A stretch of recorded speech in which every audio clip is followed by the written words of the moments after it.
matin, 5h, 7h, Mathieu Noël. Voici pour les titres de ce jeudi 7 mars. Et l'actualité, c'est aussi le métier de buraliste qui évolue. Et si le bureau de tabac devenait le commerce de proximité multifonction? Vente de tabac, de cigarettes électroniques, de billets de train, délivrance de cartes grises. Bonjour Philippe Coy. Bonjour. Merci d'être avec nous en direct sur Europe 1 ce matin. Vous êtes le président de la Confédération des buralistes. Vous avez rencontré hier Guillaume Pépi, le président de la SNCF. Où en êtes-vous de ce projet de vente des billets de train par les buralistes? Écoutez, c'était une idée que j'ai portée auprès de Guillaume Pépi. Nous avons eu notre première rencontre hier. Cela fait sens aujourd'hui de donner plus de proximité, plus d'égalité au territoire. La mobilité, c'est un sujet de tous et on voit bien que l'éloignement de certains guichets ne favorise pas l'accès à l'achat.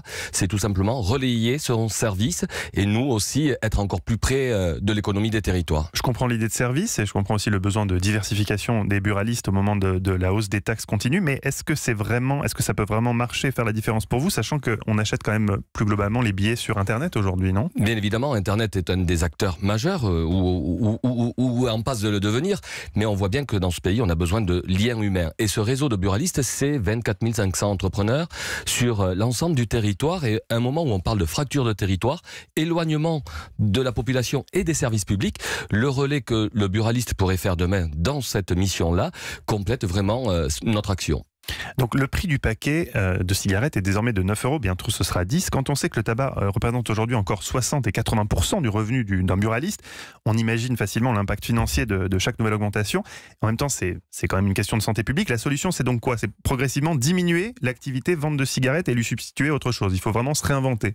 C'est se réinventer, s'adapter, savoir aussi les besoins des consommateurs. C'est le rôle du commerçant. Quand on est buraliste, on en est fier de notre métier. Et il est évident que depuis des années maintenant, le volume baisse. Donc comment on compense, comment on adapte l'économie de nos entreprises en écoutant les clients? Le vapotage est une des solutions aujourd'hui que nous avons poussées parce que je vous rappelle qu'en 2018, ce marché a progressé de 20% et grâce aux actions aussi de la Confédération, du mois de la vape que nous avons mis en place en novembre, nous avons trouvé dans le réseau des buralistes une croissance de 60% sur ce secteur-là. Alors parmi les projets de diversification, donc on citait les billets de train, évidemment le loto, les jeux de hasard, ça existe déjà. Fabrication de clés, services bancaires peut-être, réception de colis. Quelles sont vos pistes aujourd'hui? Aujourd'hui, dans le plan de transformation qui conduit ce réseau des buralistes, c'est répondre aux besoins de nos consommateurs en fonction des territoires, en fonction de la localisation de chacun. Il n'y a pas, excusez-moi de dire, une recette miracle, il y aura des solutions et vous voyez, vous venez de citer déjà plein de métiers que nous exerçons alors qu'on est souvent uniquement regardé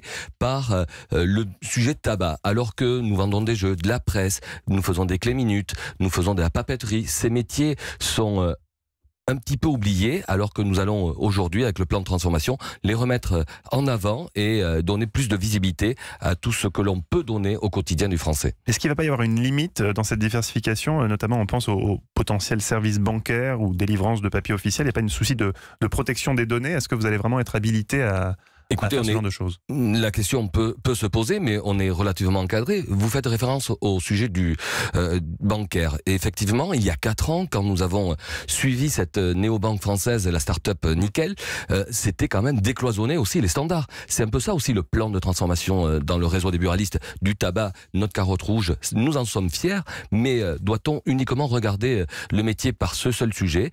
La banque avec Nickel, c'est une évolution, c'est un décloisonnement, c'est un service aussi pour bon nombre de Français. Je rappelle que nous avons 1,2 million de comptes ouverts dans notre réseau.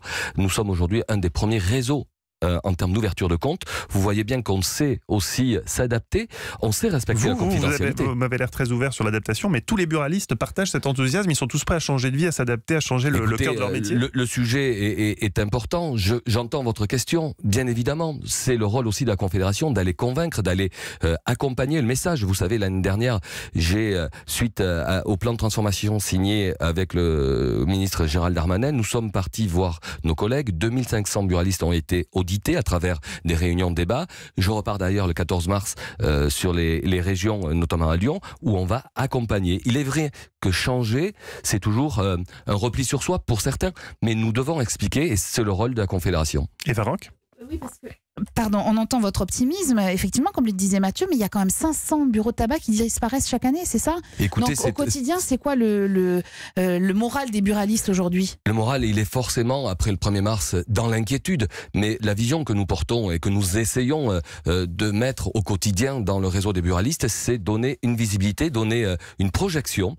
Il y a le sujet du tabac, il y a les hausses du tabac. Bien évidemment, les hausses du tabac nous inquiètent à chaque fois qu'elles interviennent. Et c'est d'ailleurs un des sujets que je porterai dans les semaines à venir au niveau européen, parce que nous ne pouvons pas rester, nous, les buralistes français ou la santé publique, seuls sur ce sujet. L'Europe a d'autres partenaires.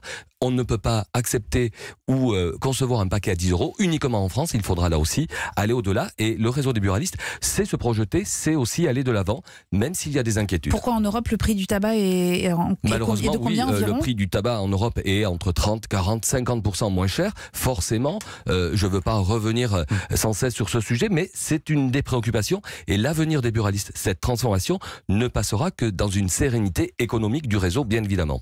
Merci beaucoup Philippe Coy, présidente de la Confédération des buralistes, d'avoir été avec nous ce matin en direct au micro d'Europe 1.